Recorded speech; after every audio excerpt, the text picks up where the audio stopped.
Vice President-elect Kamala Harris and voting rights advocate Stacey Abrams are among the list of nominees for Time Magazine's Person of the Year distinction for 2020.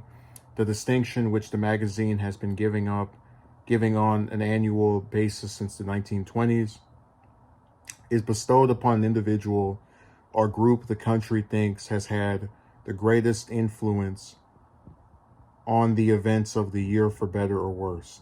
The year has been a significant one historically for Harris and the rest of the country. They said the rest country, like we're all resting, we're all sleeping and passed out.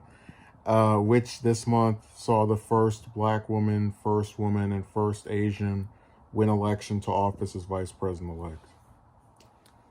So let me explain why it's not going to be Abrams, because I find that more interesting than them recounting stuff everybody already knows about.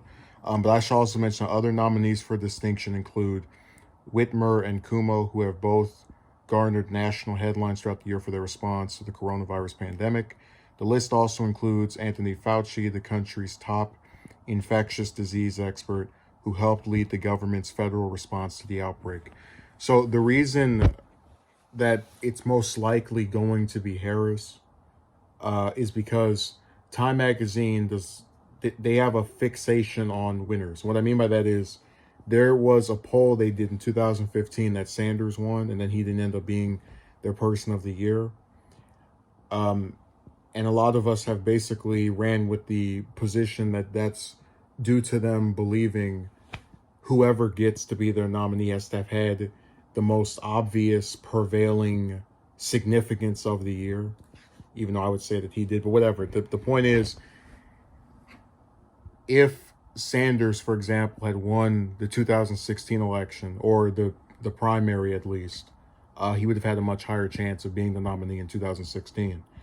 So with Harris having won the vice presidency after a failed presidential campaign, I'm about 90 out of those four people on there, I'm about 90% sure she's the best one, who, as far as the one who has the highest chance of actually being their person of the year. Because really, why the hell would you pick Abrams over the person who made this big historical number of firsts?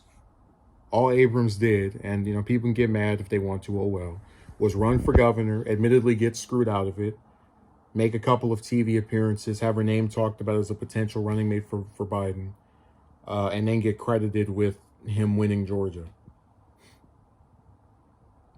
That really isn't that much in comparison with being picked as Biden's running mate and then, making all of these historical firsts, which the media loves to eat up. So I think Harris will be the person they pick, if they pick anybody off of there, for the reasons I just provided.